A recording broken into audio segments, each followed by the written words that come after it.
Hello and welcome to this edition of Bayou Time. I'm your host, Keith Whiteside, licensed clinical social worker.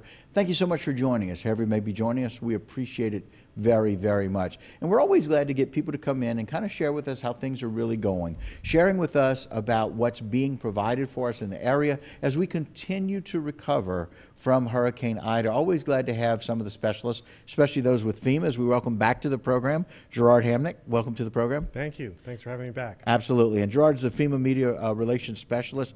Kind of wanted to talk a little bit about just the kind of the volume of people and the numbers out there of whom FEMA's been able to help, because I want people to know that FEMA's been here and present and helping. So I'll let them know how much. Yeah, so statewide, well, the 25 parishes that were declared after Hurricane Ida, there have been more than 555,000 applications approved.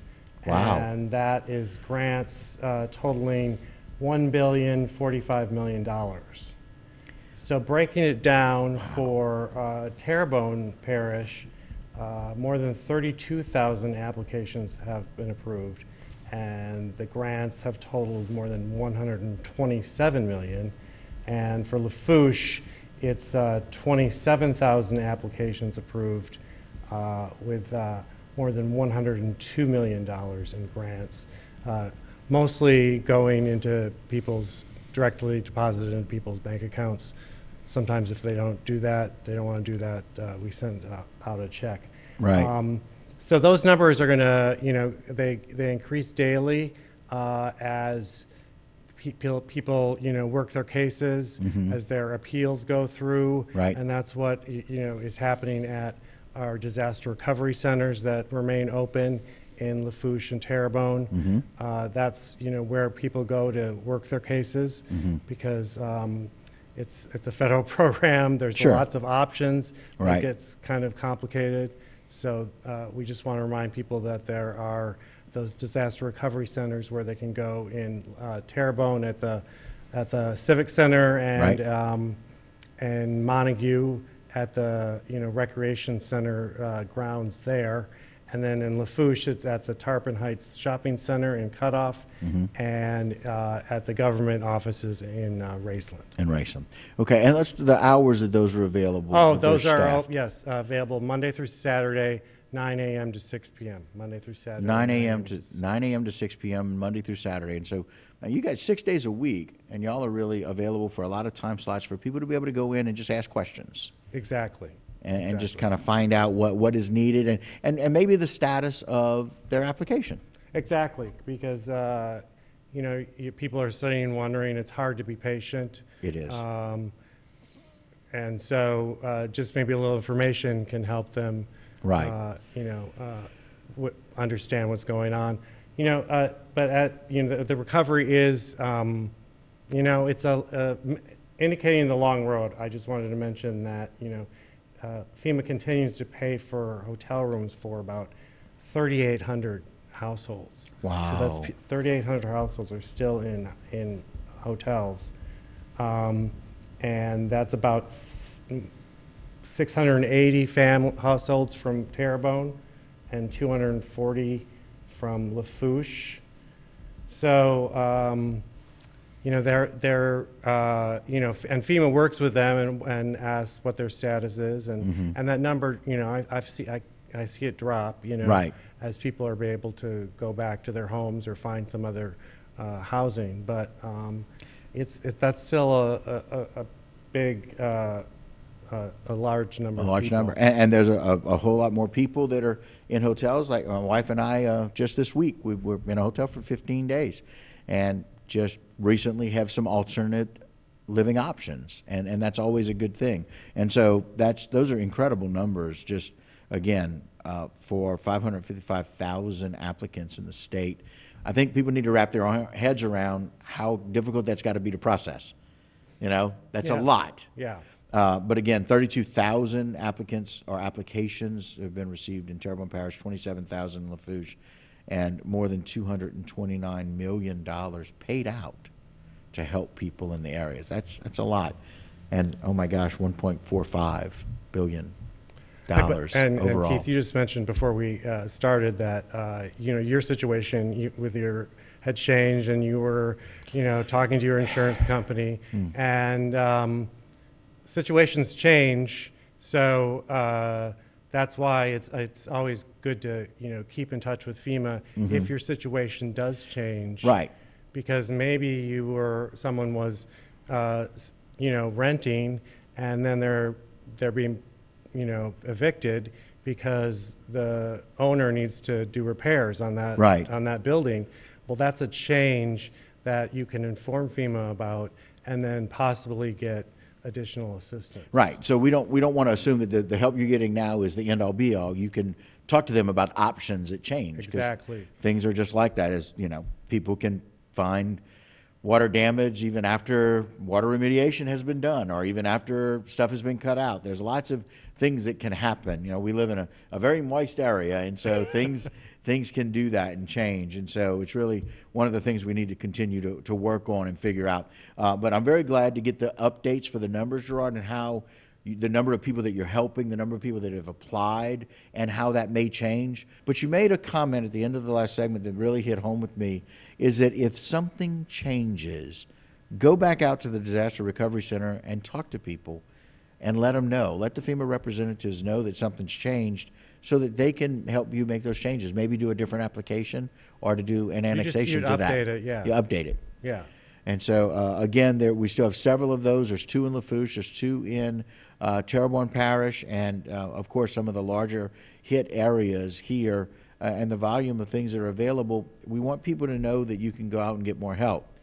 But you got to make sure that you spend the money for the right way in the right place. Let's talk a little bit about why it's important to do that. Most people get their FEMA grants by direct deposit, and then there's no explanation with a direct deposit. Separately, they'll get an email or a letter, describing what the money is for. Okay. And so, whether the grant is what amount is for home repairs. Okay. What amount is for rental assistance. Okay. What amount is for replacement of personal property. Right. So, if you have that, money in your checking account, you have to kind of separate it and think of it separately, and make sure that it's not just something that you spend on anything. As far as changes goes, people might be at the point where they need to apply for continuing rental assistance. Okay. And so then they need the receipts to show that they spent the money correctly. Right, right. And maybe they're going to have to go back to, to someone, to the owner, and get those. As far as, those purchases for replacement of personal property. Maybe you didn't get the receipt, and maybe you're going to have to go back into the store or to the credit card company, or, And show proof of that. Yes. Yeah. Let's say a round number. You get $5,000, and it's supposed to replace all your furniture and your personal belongings that you've lost. You can't up and go to Disney World and spend $5,000 on that, because Right. that money is meant for the replacement of the things that have been approved. Exactly. And if you still need more money, or additional money or additional funds because of renting, you need to be able to show proof that you're spending that money to need help with it. Exactly. So it's about accountability and for that.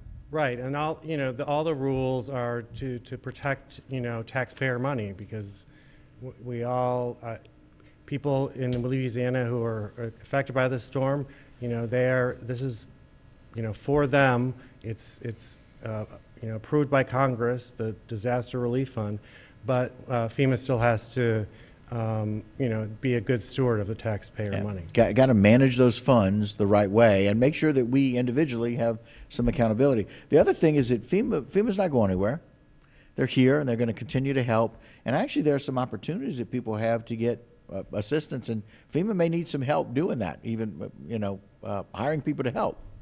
Yeah, there are many jobs available.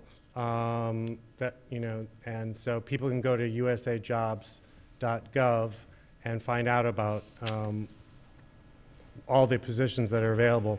I mean, it's about I think there's about 70 different positions available. Wow. Um, And so, and then that, and that's gonna, that's right now. There Right. could be new ones. right. They're saying that could double, that may end up being 150 Yeah. positions So, available for Louisianians. Yeah, and so, then there's other jobs available too with contractors. There's a lot of, FEMA doesn't do everything itself. Right. It hires contractors. So, it's a slow process, but it is ongoing. Right, and it's help. And the greatest thing, and it's one of the things that I've talked about for recovery for many, many years, the best way to help somebody is to be present. You don't have to say a whole lot, you don't have to do a lot, just have to be present with that. And so we're glad that FEMA is present, and I know you get a whole lot of bad raps about what FEMA is or isn't doing, but I'm glad you were able to come on and clarify some of the things that you are doing. Just to clarify, as the holiday seasons approach, these disaster grants they are not for regular living expenses, and some accounts can be audited. The money is for recovery and for the intended purpose that they send out either that letter or that email. So it's just really important that people realize that you can get yourself in a little trouble, and there may be an audit to come back and say, where'd you spend the money? And It show, happens, yeah. Yeah, to be able to do that. Some final thoughts as we wrap up? Well, just, mention that people can also update their status, 800-621 3362, 800-621-3362, or the disaster recovery centers we mentioned. Right. Okay. And they can check their status at disasterassistance.gov too. Right, If they right. just want to Have check their- every day. have their number, right. I totally understand that. We all deal with bureaucracy, and so just keep dealing with it, and FEMA is going to continue to be here. Well, Gerard, thank you very much for being here. Happy holidays to you, and thank you for bringing a little bit of joy and recovery to the area. Thank you. Thank All you right. for having me. Very good. All right. That'll do it for this particular segment. Don't go anywhere. A whole lot more Bayou time when we continue.